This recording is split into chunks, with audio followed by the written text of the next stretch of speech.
but I'm not sure, because when the police turned up at the farm, they got into the farmer's Land Rover and he drove out into the fields, and that's when the police saw all the debris.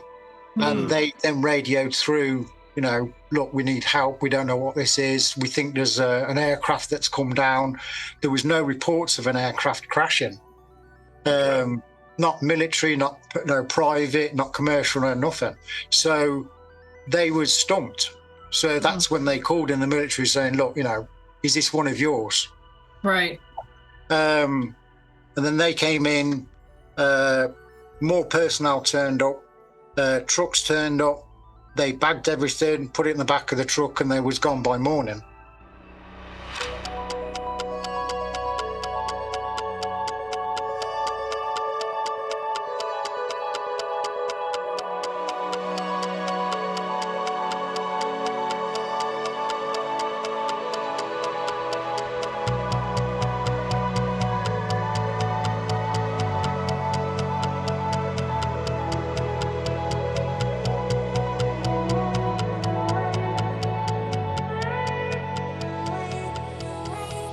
Hey there, beautiful souls. It's your girl, Allie. We are back at it again for another episode of Living Life Consciously. We have a very special return guest lined up for you today, and I am stoked to get started. So without further ado, Justin, say hey. Hey, Cosmic Thrill Seekers. Justin here. Welcome to Living Life Consciously, where we explore the extraordinary, ride the waves of inspiration, and embark on an adventure of limitless curiosity together.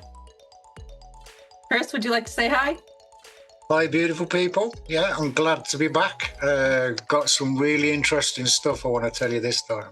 Yeah. Awesome. Yeah. Can't wait to hear it. So on this special episode of Living Life Consciously, we are revisiting one of the most mysterious UFO cases in European history. The 1983 UFO crash near Aberystwyth, Wales, with returning guest and longtime investigator Chris James. In January 1983, a strange craft buzzed a quiet Welsh village, hit trees, scattered shiny metallic debris across 4 different fields, and flew off as if nothing even happened. What followed was a quick and quiet cleanup by the MOD, a few bold witnesses, and a mystery not talked about much until right now. Chris James personally contacted Gary Rowe, one of the original researchers, and get this, he may have actually held physical pieces of the crashed object in his own hands. Is this UK's Roswell moment? Why did the world forget about this case? And is there still more to be uncovered? Let's get into it. All right, Chris, thank you so much. Can you take us back to that cold night in January 1983? What happened near Aberystwyth? Yeah, I'd say it was around about 9-10 o'clock at night. The farmer in a house heard a loud bang. He went out and investigated and found debris scattered across 4 fields. He wasn't sure on what it was, so he contacted local police. They turned up. They wasn't sure what it was, so they contacted the MOD. Military forces turned up. They cleared the fields and the trees where the craft had hit. Swore the whole of the Canelli. I'm going to have to say that again because it's a Welsh name and I still struggle with the Welsh names today. No worries. So I'm surprised I got through Aberystwyth. Go ahead. Yeah. Right. So it's Llanilla, which is around about 5 miles outside Aberystwyth, but it's still part of Aberystwyth. Okay. The MOD that turned up, I'd say the nearest base would have been RAS Cosford, which is just across the border in England. Okay. It would How have far away is that? Oh, good 80 miles. Okay, so how long would it have taken to travel that distance? Around about 2.5 hours. Yeah. But how long did it take him to get there? About an hour. Okay. Yeah. He was in the area at the time. Right. They turned up. They collected all the debris. They swore the whole village, don't say anything. We wasn't here. This never happens. Whatever. And that was it. A couple of days later, there was a news article in the Sunday Mail, I think it was, and they ran the story. This is where Gary Rowe heard about the story. So he goes to the site because he's literally just up the road. He goes into the wooded area where the craft had hit the top of the trees and found some pieces of debris. Quite a big chunk, which he's got in a case, and he keeps it locked away. Okay. As well as small pieces as well. It interested him because this craft hit the top of the trees and then carried on. So it's not like any conventional aircraft like ours, because if something like that had clipped the top of the trees, it would have crashed. It would have come down. It wouldn't have been able to carry on flying. Right. The tree would have ripped through the fuselage or the wings or something. The weird thing is, the craft carried on down to South Wales, where the same night, other people in South Wales reported seeing a craft with smoke coming out the back of it, plus 2 other craft. Really? Okay, so it wasn't alone. Is it the same craft that was seen? I recently, I say recently, a couple of years ago, I managed to speak to some people in the village, and a lot of the elderly still doesn't want to talk about it. No, I was told politely to go away. I won't use any bad language. And then I did manage to speak to some people. One person that I spoke to, a young lady, a lady, said that she heard American personnel and saw American uniforms. So this is what gets me. It wasn't just British forces that turned up. American forces also turned up. And where else have we heard that at? I was literally just thinking of James Fox's Virginia, when the American government just showed up on scene unannounced, no permission, didn't give anybody a warning that they were going to be on the way. They just literally showed up on scene, collected all the physical evidence that they could acquire, and took off and didn't tell nobody nothing about any of it. And that's in a country that, I mean, we're allies with, but not as close of an ally as Britain. Right. Yeah.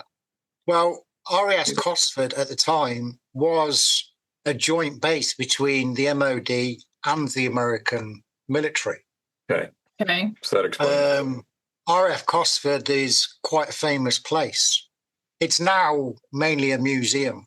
They keep a lot of aircraft there, and you can go and visit and walk around the base and everything. Oh, okay.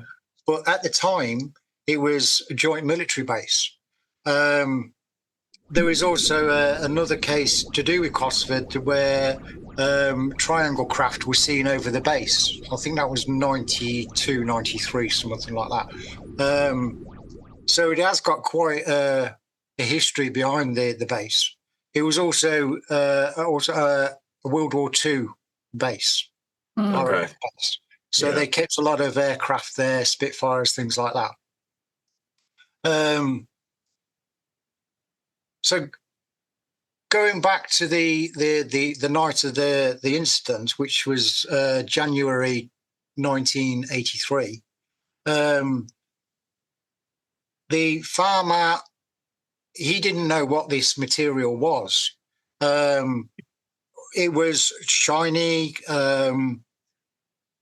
It was scattered across the 4 fields. So he obviously didn't know what to make of it. He actually thought that an aircraft had come down and crashed across his fields. So him phoning the police and them turning up, they didn't know what it was because there was no aircraft. They couldn't find like a crashed plane or a helicopter, nothing, right? So the MOD was contacted. Within about an hour, military turned up. They cordoned off the area. They found the impact site, which was the trees. They noticed all the tops of the trees had been sheared off. And then they started picking up the material and carting it out of there, telling the people in the village and the farmer, look, keep quiet, don't go to the press, don't talk about it and everything, which a lot of them didn't.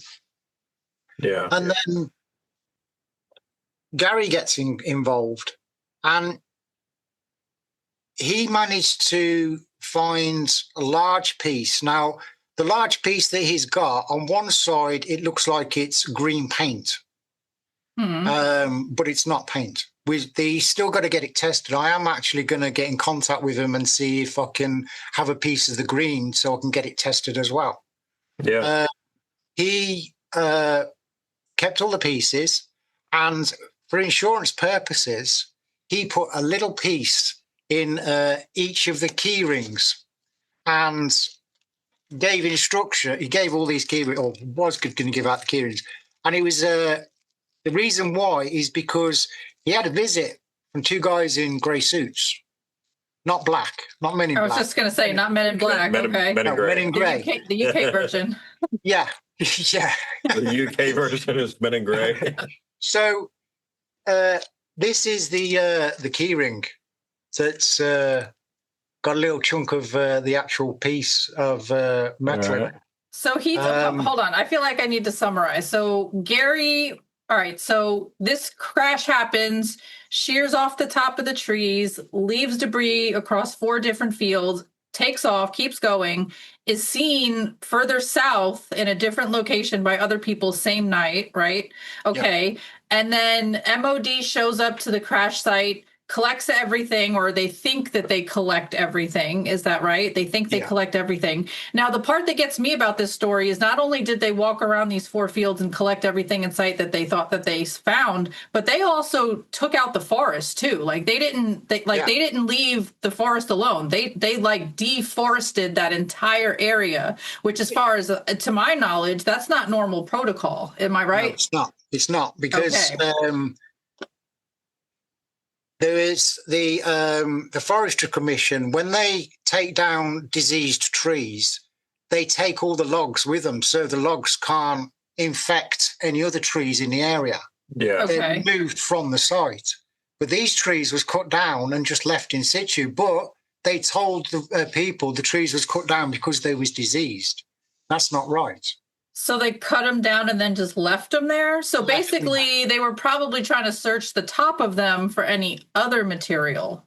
That could be, yeah, they could have just took the tops of the trees, cut them off, took those away and left the rest of the trees. I'm surprised they didn't take the trees away, because I'm assuming that they took all the debris away. Was this in like military vehicles? Was this in like crime scene kind of vehicles? Like what does that look like? Yeah, that I don't know. The reason why I don't know is because I've been asking the MOD for more information on this, but they've put a 70-year secrecy act on the case. So they don't give a secrecy act unless they're trying to hide something. Exactly. Yeah. Mm-hmm. So that speaks to me volumes. I mean, if nothing happened, why put a 70-year secrecy act on it? Right. Exactly. So there's a there. Like they wouldn't be doing all of that if there wasn't something that they didn't. Right. Okay. So then Gary Rowe sees this in the newspaper. So the press did cover it. So how did the press get the story if everybody was told to shut their mouths? Right. This is one thing that really baffles me, because none of the local papers covered the story. It was a paper that was in England that covered the story. I don't know how this reporter managed to get hold of the story, but when he's been interviewed recently, he can't remember the story. Who? So, the reporter? The reporter? Yeah. What? He couldn't remember the case. And he was That's so weird. Does he have amnesia, or does he have like Alzheimer's? Or did he get told not to speak about it? That's probably my thinking. He was told. He was told to shut. But there's another thing as well. Kew Gardens, they've got a report of it because they was asked about the trees. Okay. So Kew Garden gave them the information about trees falling and things like that. Who's that? Yeah, what are you saying? Kew Gardens? What's that? Who's that? Kew Gardens is in down south. It's basically the botanical gardens. You keep loads and loads of flowers and trees and everything. Okay, Okay, now I'm on the same page. Yeah, I didn't get it either. Yeah. Sorry, go ahead. So they've got a report on this. And I've actually tried to get the report from Kew Gardens and I can't get hold of it. All my information is just drawn to a stop. I can't get any more information about the case. But one thing I have found out recently is I can put a freedom of information into America. I don't have to be an American to get a freedom of information. Yeah. So I can put in, so if American military was there that night, they would have a record of they that. Should, yeah. So you found a loophole across the pond. I get what you're saying. I have found a loophole, yes. So if the MOD is not willing to give out the information, maybe the American government is. Right. Okay, hold on. Let me keep track of the story in my brain. So we're up to the part where Gary Rowe sees this in the newspaper, even though it wasn't a local paper and we don't know how the story got out. And the reporter that reported it doesn't remember the story. All very strange. Okay. But anyway, so Gary's like, hey, hold up a second. This is 5 minutes up the road for me. Let me go check the scene out. Goes there and finds stuff. So the MOD didn't take everything. They didn't take it. No, I think he actually found it in the wooded area because he suggested that I go up and take my metal detector. Now, I found out yesterday that you can actually program the new metal detectors. So you can program it to say just hunt for gold or for iron or anything. So I could probably take this sample, run the metal detector over the sample, program that in, and then go up to the wooded area and just look for that type of material. Yeah. Now, I wonder if the metal detector is sophisticated enough to be able to scan something and then tell you what metal it is. I mean, now that's not like a spectrum analysis or anything, but at least you could know whether or not it's aluminum or, let's say, gold or titanium, silver, right? I know Gary or ferrous or non-ferrous metal. So I know Gary has had, I think he said 4 samples tested. Okay. One of the tests, if I remember rightly, he said that the aluminium was off the scale.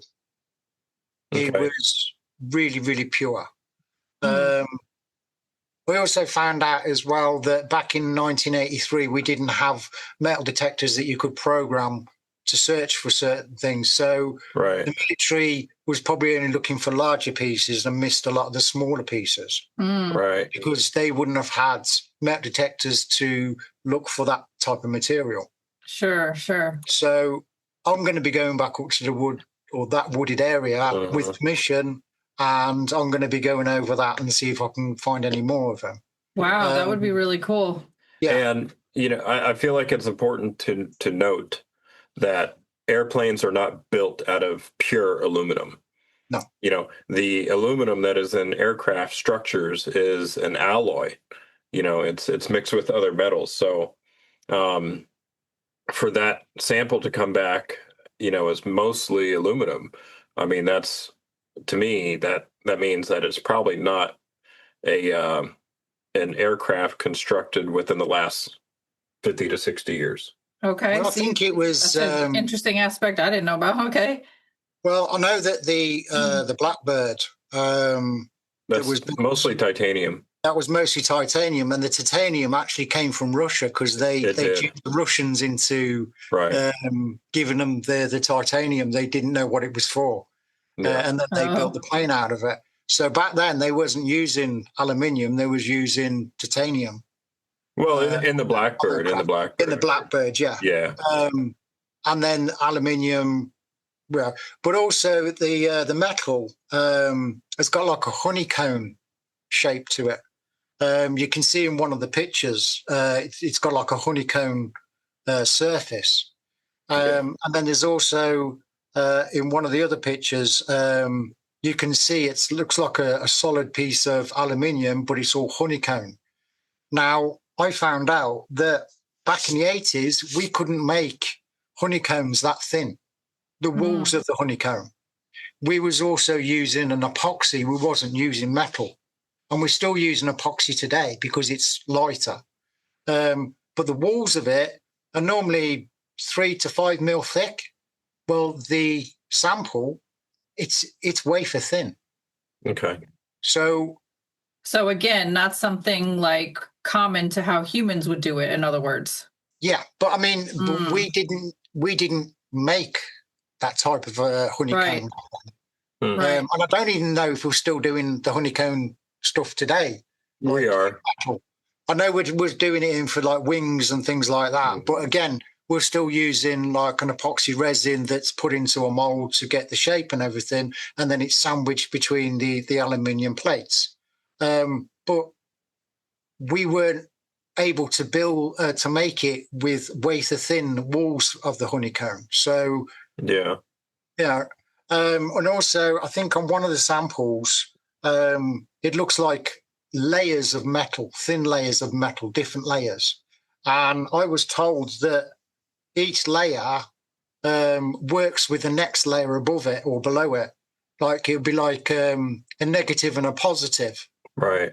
Layered on top of each other. So very intelligently placed and very intentionally placed. Which is just like the sample that Gary Nolan keeps talking about. Yeah. Yep. As far as having the layering within that material. Yeah. And it's a weird combination of metals in Gary Nolan's sample. Mm-hmm. Yeah. And well, I've tried to contact Gary Nolan.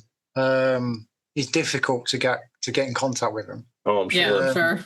That man is all over the place. I have been reaching out to a lot of people, Ross Coulthard and that, you know.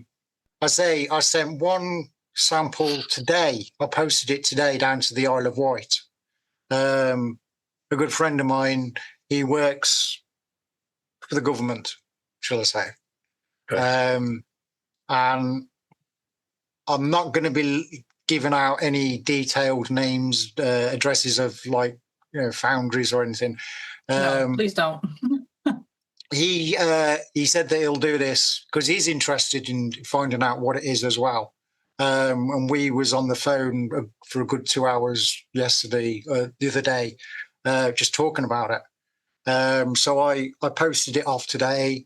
He'll get it probably tomorrow. He'll do the tests and then he'll send me the results with a breakdown of what's what, because I'm going to be looking at these results and it's just going to be straight over the top of my head. What kind of tests is he doing exactly? Do we know that yet or no? Yeah.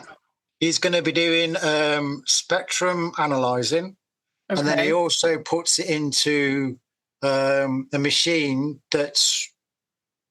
it's like, it vaporizes it and it turns it into like an atmosphere, and then the machine can read all the molecules and everything. Right. Okay. Right. Okay. So basically, it incinerates the sample, not all of the sample, just scrapings, but it'll be able to tell us exactly what's what.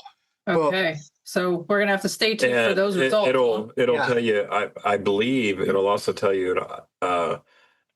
The isotopes. Yeah, the isotopic ratio of the material. Yeah. And that's important because different materials that were formed here in our solar system have a certain isotopic ratio. Right. Yeah. And if the material came from another star system, it would have a different. It has a different. Yeah. Also, if it was built out in space, then you're going to have the radiation from the sun that's going to be hitting this, and it also gives a different ratio than what it is on the Earth, because we've got a protective bubble around us, so it stops all the harmful rays. So if it was built on Earth, then we're going to be getting signatures from our nuclear tests and things like that. That will be in the metal. If that's not there, then this is from off Earth.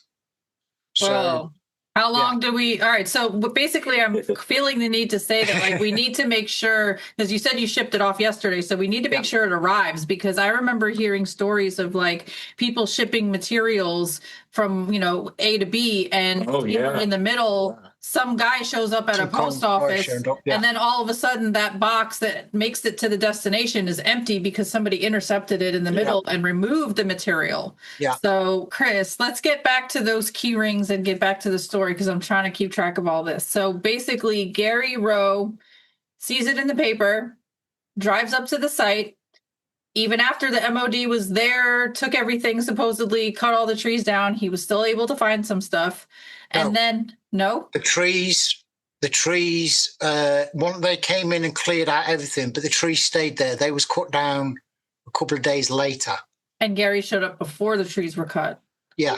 That's where his window of opportunity was. Okay, I was wondering that this whole time. I'm like, how did he get in there and get something if they had just, so see, now the story is making more sense to me. Okay, so now in an effort to have like a fallback, a fallback plan or like a safety plan, he took pieces of this crash debris that he collected, put it in 100 different key rings, little keychains, and then what did he like? What's the deal with the keychains? He was going to give them out to people with instructions. That's like an insurance policy kind of thing. Okay, yes. Okay. If anything happened to him, go and get the metal tested because they can't. Have one. And I have been after one of these key rings for a very long time. I could be looking at a piece of a UFO right now. Take that opportunity away from me. That's it, yeah. I could be looking at a piece of a UFO right now. So I first heard about the key rings off Mark Ollie. He did a documentary in 2011 about the whole case, and he held up the key ring. And I was like, I've got to get my hands on one of those key rings. I don't care how long it takes. Well, in '83, I was running a UFO group in Deeside, so I had a lot of people very interested in UFOs with me, and a team ready to go with all sorts of equipment and so on. When all of a sudden, I pick a newspaper up one day, I think it was the Daily Express actually, and there's this article, Strange Debris from the Sky, and it tells of a story of a farmer down there near Aberystwyth, on a farm at Llanilla. And this farmer claims that he went out one morning and found all this strange debris on his land. Well, obviously, it had connotations to me of Roswell, and I'm thinking, strange metallic debris spread all over fields. So immediately I got a small team together, and we headed off. We spoke to the farmer on the telephone, and this very nice gentleman, Irwell, was really helpful, and he said, come down by all means.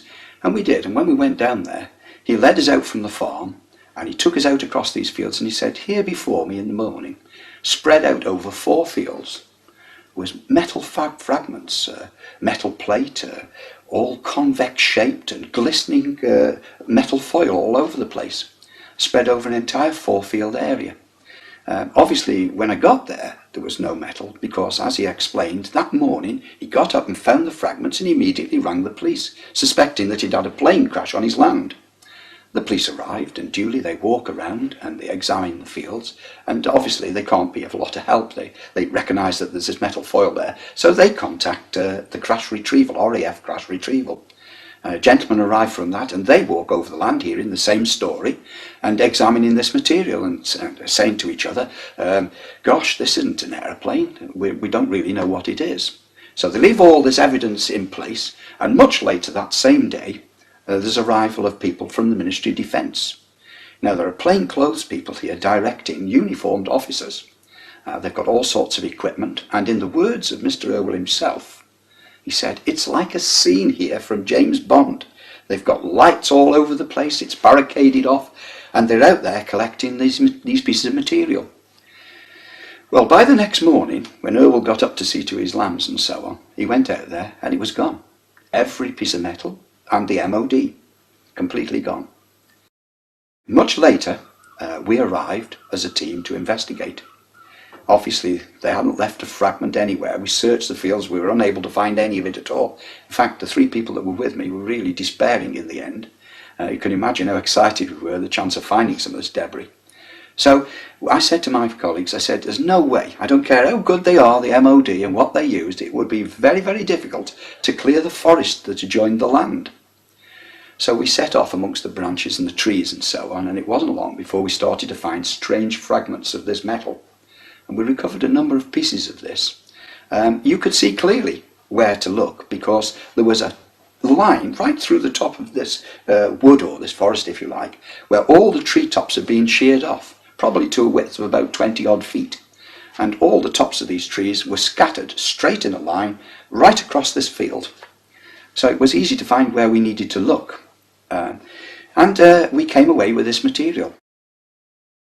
Obviously, we planned to go back with more people and make a more thorough search, taking more equipment with us. Well, you would not believe this. But that very same week, I had another phone call from the farmer, and he said, you're still welcome to come down and do your research and so on, but you might be wasting your time. So I said, well, how's that then? He said, well, you know that forest, as I'm speaking to you, they're actually removing it. I said, pardon, you're removing a forest? Yes, he said. So I contact the Forestry Commission and say, would you like to tell me why you're removing the forest? And a Forestry Commission person, and it sounded as if he was smiling, although obviously I couldn't see him on the telephone, he said, well, it's wind damage, you know. And I said, wind damage? You usually remove a forest for wind damage. No, he said, but we're removing this one. So I took it from that, obviously, the Ministry of Defence had decided that the best way to remove any evidence in the forest was to take the trees away. And that's exactly what they did. So how'd you get it? Well, a friend of mine sent me a message the other day, about 2 weeks ago, saying, this is your case, isn't it, Chris? And I was like, yeah. And he goes, well, Gary is selling the key rings. And I was like, you kidding? I was like, how much? How much? He goes, £15 each. And I was like, for me to get my hands on a little piece of UFO for £15, I'm buying one of those. Right. I sent him an email. I'll send you the details. Okay. I got all the information, wrote a real nice email to him, and then just thought, I'm not going to hear off him because I tried to contact Gary before and didn't hear anything. Okay. And then all of a sudden I get a phone call because I left all my details, in the email. I get a phone call. So me and Gary was on the phone for 2 hours, just chatting. And it was this I was beaming, huge smile from ear to ear. Yeah, you was Kool-Aid in is what you were doing. Yeah. You had that grin up to here. Oh yeah, my cheeks hurt. I bet. So that must have been cool talking to him. I want to get a key ring off you. So I sent him £25. I didn't send him 15. I sent him 25. Okay. And then he said, right, I'm going to send you some photographs that have never been seen in public before. So I was like, thank you. He sent me the copy of the cutting from the newspaper and then stuck 2 more extra pieces to a letter and wrote some real nice words on there, and I was stoked. Because I got it the next day and I opened it and I could have fell over, I swear. It must have been like a little kid on Christmas morning. Yeah, I've got pieces of a UFO. Wow. So, I contacted Gary again because he even states in the letter, please go and get it tested. Go and get the samples tested. So I was like, right, I'll get in touch with Gary Nolan. I'll get in touch with Ross Coulthard. I'll get in touch with all the top people that's in this and get them involved. Yeah. Get the story out there. It needs to be told across the world because this case has been covered up for so long. Mm-hmm. Yeah. Even people in Aberystwyth don't even know about it. I tell That's people so and they're wild. like, oh, this is the first I've heard. Wow. So yesterday, I went to a place to get all the pieces printed out so I could send them to Gary to my friend. So I sent him the newspaper article and the certificate that Gary Rowe supplied, saying that this is authentic. No, this is from the crash site and everything. So there's a chain of custody with the material, and that's important. Yeah. That's very important. Yeah. So I mean, he's done it perfectly. It really states the material, where it's from, what date, everything. So awesome. It gives all the information. So I forwarded that in the letter as well. Okay. And when I was getting them printed today, I showed the woman behind the counter and I said, quick, read the story, read the news article. And she was like, I've lived here all my life and I don't even know about this. Wow. So there's a lot of people that don't know, but there is people that do know that they still don't want to talk about it. So why do you think this case has remained so under the radar, even within the UFO community and within the people of the town where it occurred? I think it's because of the threats. that the people received. I wonder what was said to like really like make people zip their lips that tightly. Yeah, like you will be disappear. You and your family buried in the desert will no longer exist. It'll be like you were never here. Jeez, I want to go and chat to the farmer's son, because apparently he runs the farm now. Sadly, the original farmer passed away. Okay. And now I got told it's now the farmer's son that's running the farm. I wonder how old that son was when that incident occurred. I think he was 14. Oh, so he's definitely old enough to remember some things then. Oh, yeah. Oh. But I'm not sure, because when the police turned up at the farm, they got into the farmer's Land Rover and he drove out into the fields. And that's when the police saw all the debris. And they then radioed through, look, we need help. We don't know what this is. We think there's an aircraft that's come down. There was no reports of an aircraft crashing. Not military, not private, not commercial, or nothing. So they were stumped. So that's when they called in the military saying, look, is this one of yours? Right. And then they came in, more personnel turned up, trucks turned up, they bagged everything, put it in the back of the truck, and they was gone by morning. That fast. So they must have had a decent amount of personnel to cover the 4 fields. Yeah. To receive and to retrieve all the material. Right. Well, I mean, I guess they didn't retrieve all of it. Well, no.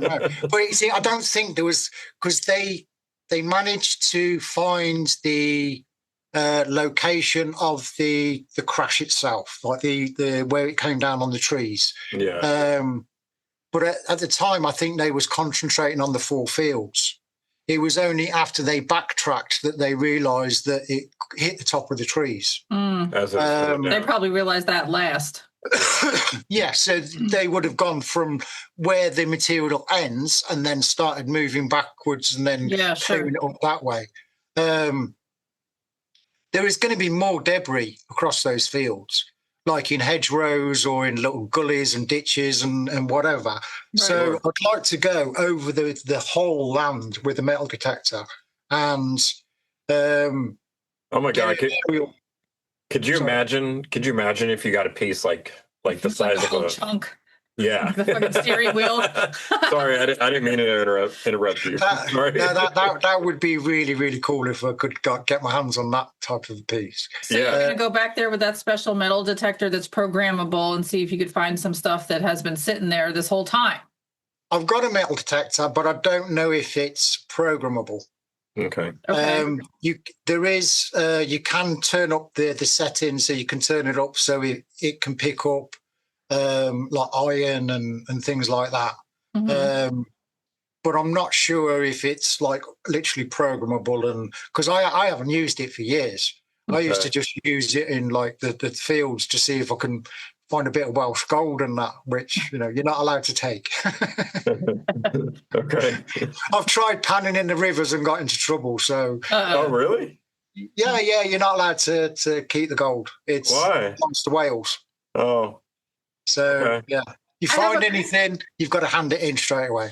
I have a question, and that's for the honest people, though, right? Oh yeah, of course. I'm kidding. I found a nugget. I'm keeping it. What nugget, right? Yeah, what nugget?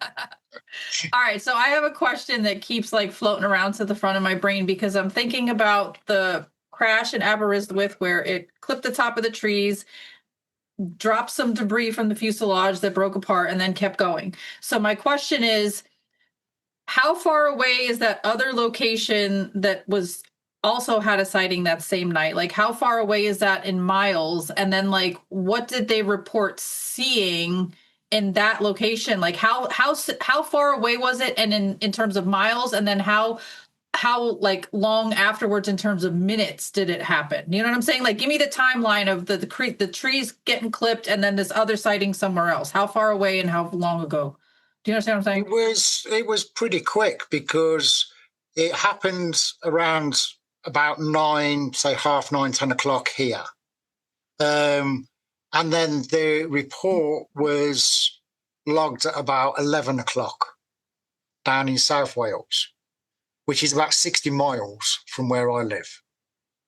Okay. So You either said they was 9? just, yeah, I'd say it was more So like 2 hours 9, later. 10. Yeah, about an hour, maybe about an hour later. I'd have to check on the second sighting from South Wales to see when they actually sighted it, because it could have been something totally different. It could have been like another case, because we get a lot of sightings around, especially in South Wales. I got friends who've got podcasts and their own sites, and they're forever posting orbs and spheres and strange lights in the sky. But if it was the same sighting, then that means it took an hour for it to travel 60 miles, which is not really super impressive really fast, in terms of a spacecraft. But if it was damaged, maybe it couldn't go supersonic speeds. Supersonic, yeah. And the other two were hanging back to make sure that this craft was going to make it. It was reported them going out to sea. See, that's what I was going to say. Where did it end up? What happened to it? It went out to sea. The oceans, man, the oceans. That's what I was saying. All three of them apparently went down to South Wales, and then it goes down the Bristol Channel and then out towards the sea. Okay.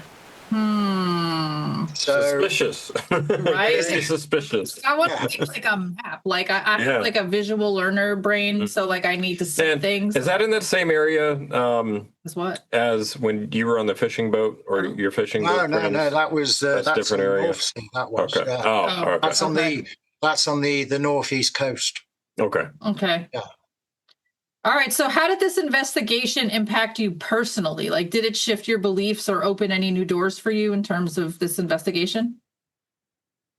Not so much. It just tweaked my interest, because I actually live here. I moved here in 2003.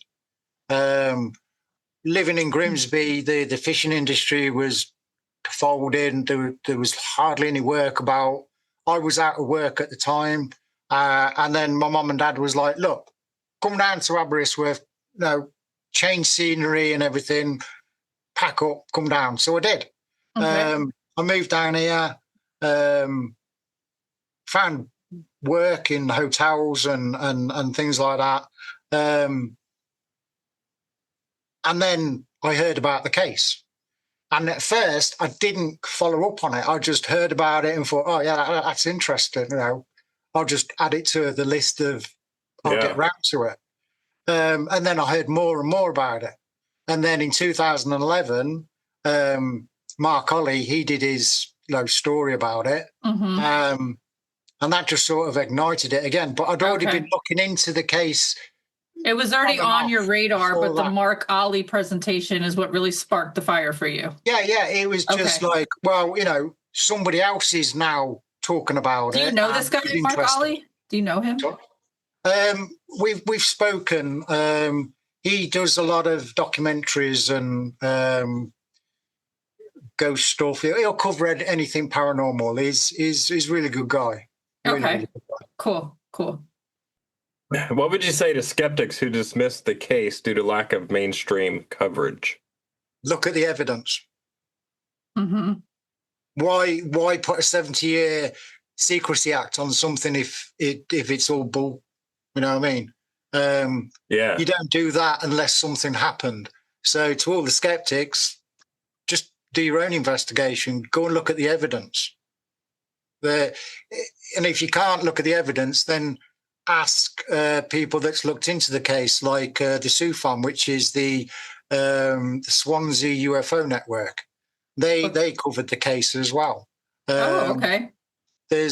There's also another documentary about the case that was recently been made.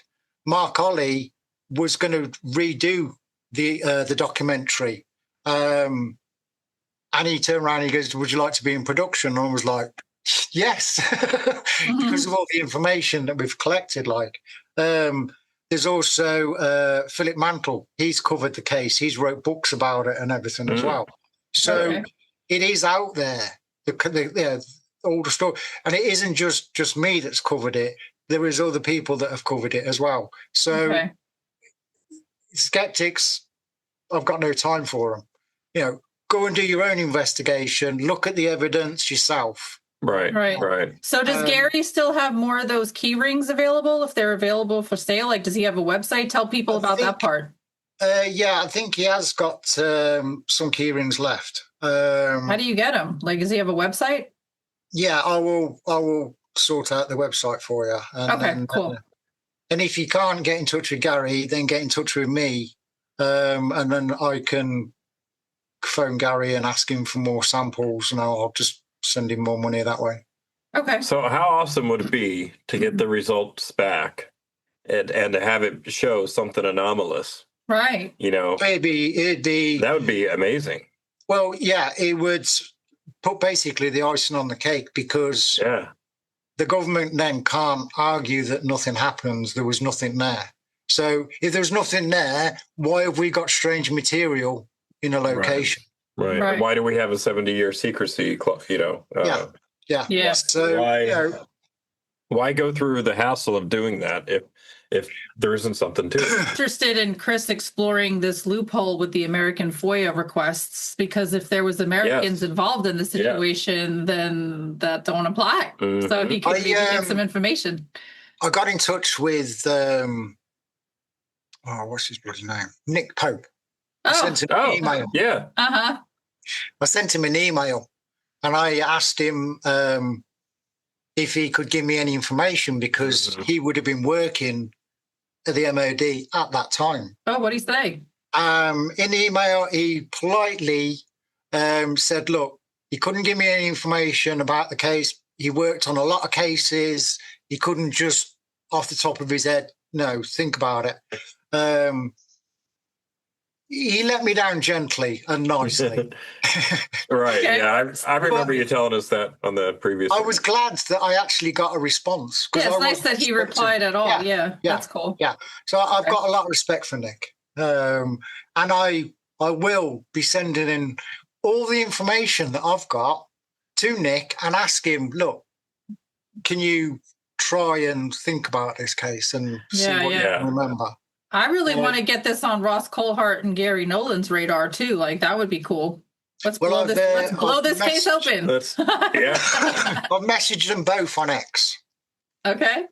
But with Ross, he gets like literally thousands of messages. Oh, sure. Oh, yeah. So my messages are probably just lost. He hasn't got round to it. As for Gary, I haven't messaged him because I had no detail. I tried to do it on X, but the only time I could message him if he wrote something, and then I answer him that way.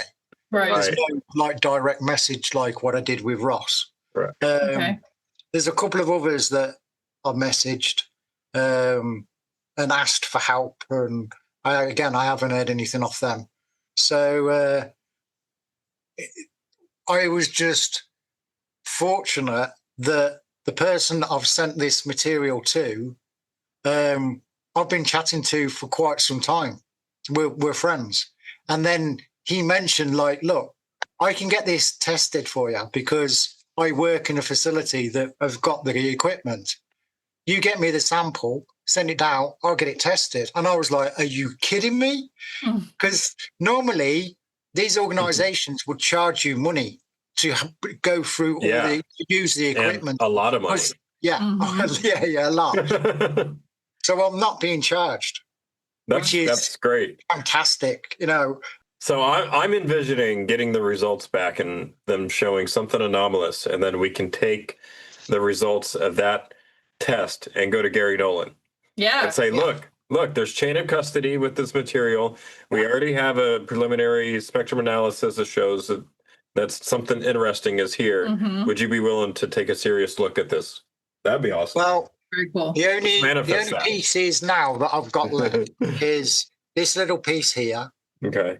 Plus, on the letter, there was a long slither. But I was going to send that down to get tested. But when I took it off the envelope, it was really wafer thin and moved about and that. So I thought, no, I'll send him like a square chunk. That was also attached to the letter. Right. So I've sent that down. I was going to put it in a little plastic box and then put it into like a jiffy bag, one of these padded envelopes.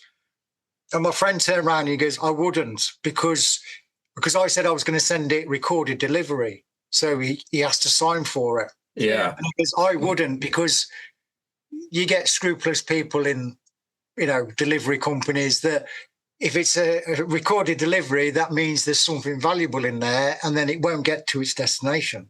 So just make it look like regular smuggler mail and nobody will care. All I did was just sellotaped it to the letter that I put in the envelope and then just slid it into the padded envelope. So it's nice and flat. Somebody can feel it and they won't feel anything. So okay. All right. Just hoping it doesn't go through any metal detectors. It might not even be a big enough sample, but then again, if it's alien, material, honestly, I feel like some of the most highly classified information or material gets printed out with no sort of classification on the letterhead. Right? It's just a plain letter with whatever on it. And that way, in case it gets into the wrong hands or, if it gets lost, somebody picks it up, they have no clue what they're looking at or reading, and it doesn't say anything with the government. It's, and then it's plausible deniability. Yeah, well, on the letter, there's a lot of information in the letter that I put, because I put the one that's the certificate to say that it's where it was found, authentication and everything. Sure. It's got Gary's signature on it. And then there's the newspaper article. So I had that printed out on one A4 piece of paper and then stuck the sample with a little bit of sellotape onto it. So, and then folded it, put it into the padded envelope. I put 2 first-class stamps on it. So I made sure that it was going to get there. Sure. So I overpaid on this postage just so it would get there. Yeah. Well, how long do you think it'll be before you get some renewal? He's back in work tomorrow because he's been off. He'll get the sample done ASAP because he's also interested in what the metals hold. Okay. And then he said he'll try not to use all of it, so then he can send me the sample back. And I was like, look, if it has to be used, it has to be used. It's okay. I've still got 2 little samples, and I might be able to buy more samples if need be. Yeah. And also as well with Gary, he's sort of been left out the loop. When Rowe or Nolan? Gary Rowe. Oh, how so? What do you mean? Well, everybody else has been making documentaries and talking about it and everything. And he's sort of been left out of it all. He hasn't been interviewed. He hasn't been, the Swansea Network, they interviewed him. Mark Ollie, he interviewed him. And that's it. Seems like he's a key player. Why would you leave a key player out? He's a big player, but he's sort of been left out of the loop. And I think that's a shame, because he's the one that went there and got the material and found it and risked himself having this material and everything. Yeah. Even dealing with the government turning up saying, we would like to have a look at this material that you've got. Yeah. And I think he said one of them tried to touch it and Gary slapped his hands. He said, you look with your eyes, not your hands. Nice. Which I thought was fantastic. Yeah. Right. He opened the case. He showed the guys the material. They leaned in, had a look and went, okay, thank you. Closed the case, they left. And Gary, he doesn't keep this material at his house anymore. Smart. It's off-site. And he has to get permission for him to get hold of it.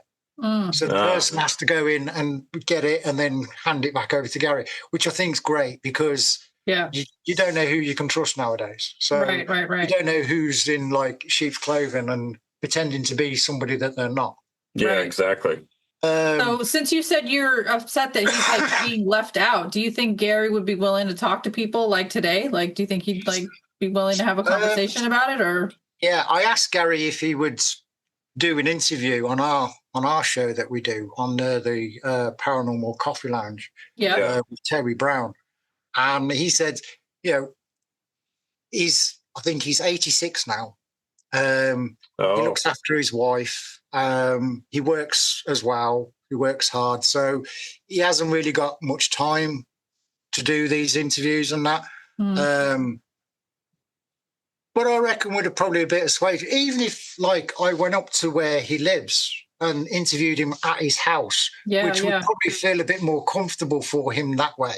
Sure, that's like when Jesse Michaels. Yeah, that's like when Jesse Michaels remote or did the interview with the remote viewer #1 Joe McMoneagle at his home. He was like, it seemed way more cash, way more relaxed. Oh yeah, for sure. Yeah. So when I've got the results back, I'm gonna be phoning Gary and saying, look, now I've got the tests. I'll send him a copy of the tests, and then I'll ask him, look, because I'm. Even though he's only up the road, there is no direct bus or train to where he lives. So I'd have to go out into England and then catch another train back into Wales to go and see him. Yeah. So it's a big round trip. Yeah. I'm prepared to do it. I'll stop in a hotel overnight if I have to. But I'll ask him if it's possible that I'll take my video camera with me and I'll interview him. Yeah, that would be great if you can interview him. Because when you mentioned, he's getting older, he's taking care of his wife, blah, blah, blah, as like, a good reason for why he's unavailable. In my mind, I also looked at that as like the flip side of the coin, where like, that's why it's most important now while he's still here to tell his story, because, Well, I would like to carry his story on. Right. If we could send this interview to Gary and he watched it, what message would you like to portray to Gary? You're a star, mate. For years you have sat on this material, and you've just waited. You haven't pushed it into like the limelight. You haven't like made a massive song and dance about it. You've told your story and everything.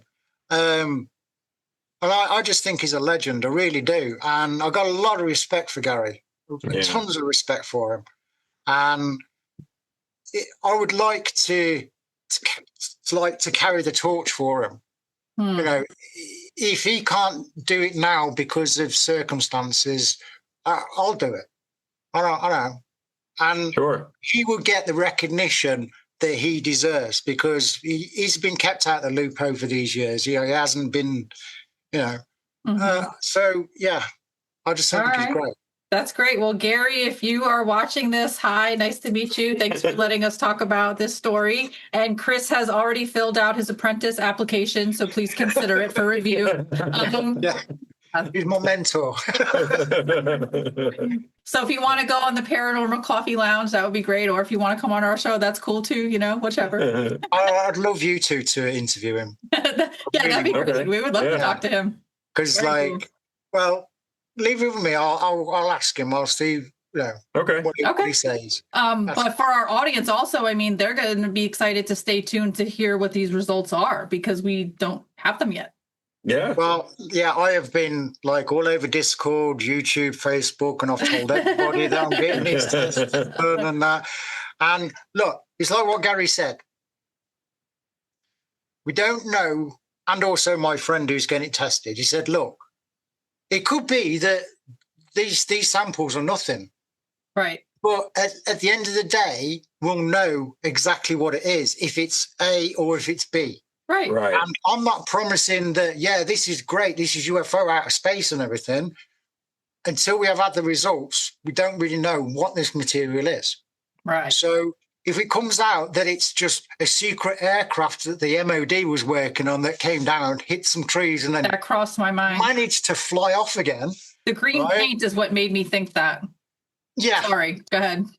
Well, apparently somebody suggested that it's not a paint, but a coating that goes over the craft, and it's solidified now because it's not operational. But when it's operational, it's fluid.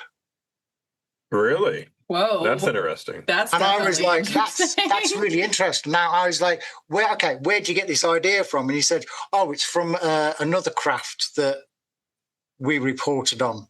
And I was like, what are you on about? And he goes, I'll send you the information. And I'm still waiting for the information. So. Oh, wow. But there was a craft that the skin of it was fluid. And then when it lands, it sort of like goes rigid again.